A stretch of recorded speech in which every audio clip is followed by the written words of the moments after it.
So who's going to win the Rugby World Cup this year? Will it be France? Will it be Ireland? New Zealand? South Africa? Australia? England? Scotland? Who knows, guys, but in this video we're going to explore that. I'll give you my 2 cents on it all and let's have some fun along the way. Let's go. Hey guys, how you doing? I'm Fraser, strength and conditioning coach for rugby, and normally I talk about strength and conditioning for rugby on this channel, but today I wanted to go a little bit off piste just to talk about one of the biggest competitions in the world, the Rugby World Cup. I'm super excited to see it. As a Scotsman, we're in good form, we're in the best in the world rankings that we have ever been, so naturally I'm quite enthusiastic and excited. I will try to remain neutral in this video, if that's possible. Don't think it is, but let's explore it. So on the 8th of September, the Rugby World Cup 2023 will kick off with France, the hosts, against the New Zealand All Blacks. That's a massive game to get things started, and it's going to set the tone for a really exciting World Cup. So the very next day, there are 4 games of rugby that you can watch, with what I would say the most interesting and potentially closest battle is going to be between England and Argentina. That's going to be a really close game to call because Argentina always perform better in World Cups. England's recent form going into the World Cup isn't the best. England. Never write them off though, I'm Scottish, we've learned that lesson. And then on the Sunday you've got another tough game to call between Wales and Fiji, but probably the most important game in the Rugby World Cup is South Africa against Scotland. So South Africa have just beaten the New Zealand All Blacks in Twickenham really convincingly. Now South Africa is always a super tough game, their power, their pace, they were the World Cup winners last time around, and they're just off the back of this massive demolition of the New Zealand All Blacks. So Scotland have got a massive challenge at the start, but imagine how perfect that is when you get one of the hardest games out of the way early, alright? And I don't mean to dismiss it, I mean you go in, you have a battle, you have a great performance, you have that performance that Gregor is looking for, that complete performance, you get the W hopefully, and then you move on to the next couple of games, and we'll get into the pools in a second, and then you've got Ireland before you go into hopefully the quarterfinals. So guys, the first weekend of the Rugby World Cup 2023 is going to be super fun to watch. Without further ado, let's have a look at the pool stages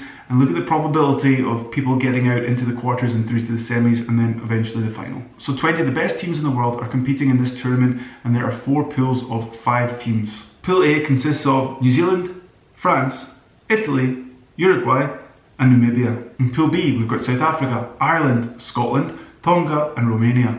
In Pool C, there's Wales, Australia, Fiji, Georgia and Portugal. In Pool D, we've got England, Japan, Argentina, Samoa and Chile. So let's go straight to Pool A and have a look at the world rankings. Now New Zealand have slipped from 2nd place down to 4th, and France have moved up from 4th to 3rd place. Italy are currently ranked 13th, with Uruguay at 17th and Namibia at 21. So guys, in Pool A, I don't really see Italy pushing France or New Zealand to the end to get an upset. So it's going to be a call between France and New Zealand, and for me, France, based on their current form and based on New Zealand's current form going into this World Cup, it's going to be France to win. Now, are France going to crumble under the pressure of a home World Cup? I do not think so. And based on the current form of France and the current form of New Zealand, although you can't write them off, I think New Zealand are going to build into this World Cup. I think France are going to come out and make a statement. So I'm putting France, New Zealand, Italy, Uruguay, Namibia. Now Pool B is where it gets much more interesting if you are of Scottish descent, because you might be a little bit biased, and that's okay because it's good to be hopeful. We are ranked 5th in the world, which is the highest rankings we have had, and so you know we've got to enjoy that and we've got to push forward. So if you clicked on this video thinking it would be completely unbiased, then I would say to you that that's silly. This is YouTube. This is just a guy talking to a camera, and this guy's Scottish, so go to back the boys. Anyway guys, we've got South Africa, Ireland, Scotland, Tonga and Romania. So it's a super tough call. Now, you have to look at the order of the games if you're a Scottish person and you're going, okay, Scotland have got South Africa first.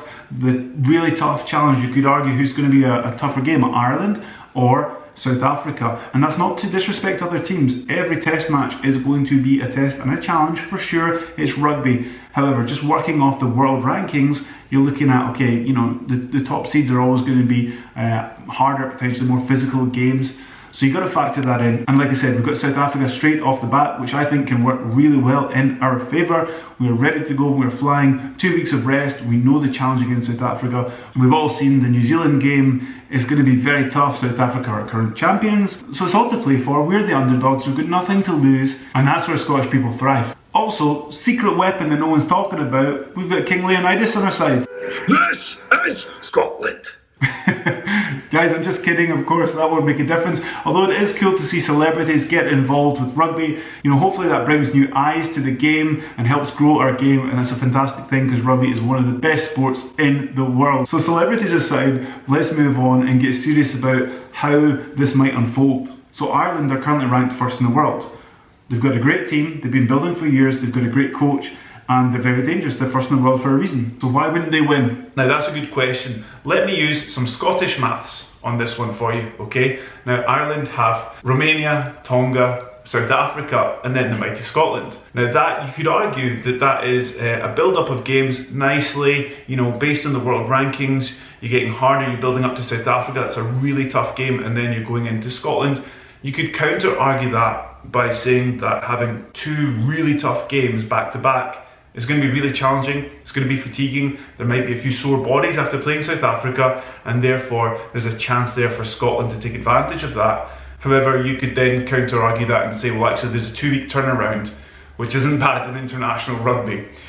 So you kind of just have to go with your heart and not your head on this one if you're Scottish, and just think that Scotland will nudge it out with the tactics, the flair that they're using, as long as they get their set piece right. Guys, really in Pool B, it's going to be a question of South Africa win the pool, they win the World Cup. South Africa get nudged out by the old Celtic connection, Scotland and Ireland, then awesome, it's opened up and anyone can be the winners. The Lord tells me he can get me out of this mess, but he's pretty sure you're... So it might just be the case in Pool B, if Scotland can do the business against South Africa and play their game and compete on the set piece and get that right to allow the backs to do what they can do on their best day and the stars align, Scotland take South Africa. We have 2 games then to work on whatever we need to work on that went well and did not go well against South Africa. And those games will be tough, they're test matches, they're rugby, but you're kind of building back into Ireland, and that's exactly where you want to be. So in this pool, and remember I'm unapologetically biased here, I'm going to go Scotland, Ireland to beat South Africa, Scotland to beat Ireland. So I'm going to go Scotland, Ireland, South Africa, Tonga, Romania. Whether you're first or second in Pool A or Pool B, almost doesn't matter because it's going to be so hard when you get into the quarterfinals if you're in Pool A and Pool B. So for Pool C, you've got Wales, Australia, Fiji, Georgia and Portugal. Now, the interesting thing here is that Fiji have just beaten England at Twickenham. Now, I know England aren't in great form right now, but that's not an easy thing to do. Fiji are looking really strong. Wales had 2 games against England, they won 1 and they lost 1, and they lost at Twickenham. Australia have just played against France, and yes, France won, but I feel like Australia will be learning from that.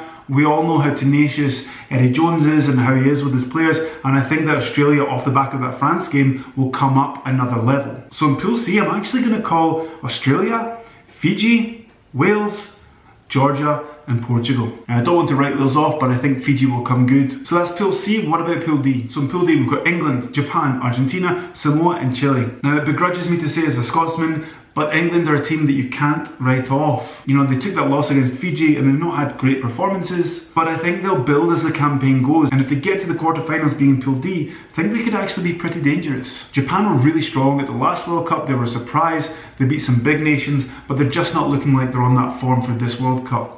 So after watching Ireland play Samoa, it kind of makes you think a little bit more that there could be an upset in this group. However, I think England will build into it. I don't think Japan are in the pace this year for this World Cup, and I think Argentina will come good. So I'm going to go Argentina, England, Japan, Samoa and Chile.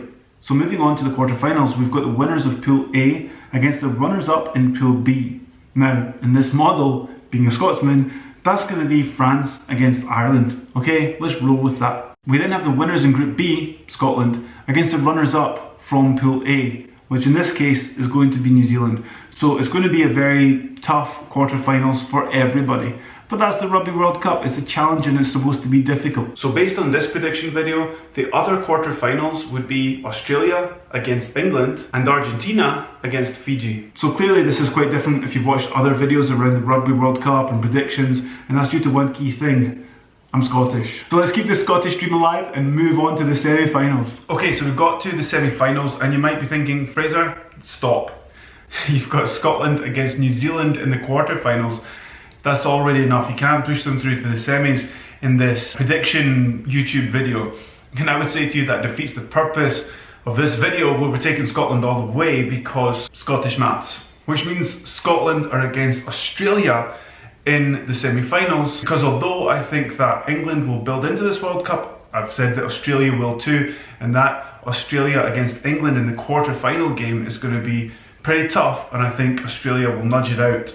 So Scotland against Australia in the semis, and then I think the other semi-final will be Argentina against France, which if you think about it, it sets up for a beautiful ending of the Rugby World Cup and essentially a best of three. So we've had Scotland-France at Murrayfield, where we won in the warm-up game in the summer series. We had Scotland-France in France, and we lost, and it was close. We started slow, we got it back, it was close, but we lost.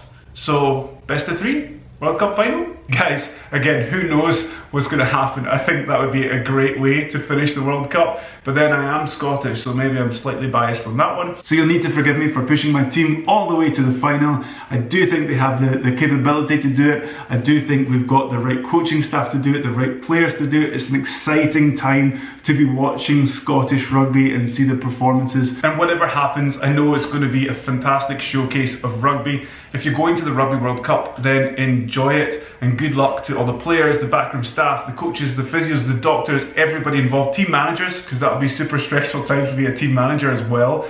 So shout out to all the team managers. But guys, just enjoy it. I'm really looking forward to watching it. As I said before guys, this channel is for rugby strength and conditioning, so if that's something that you might be interested in, go ahead and subscribe and I'll see you on another video. And if not, you just enjoy this video, then thanks for watching and have a good time at the Rugby World Cup. Cheers!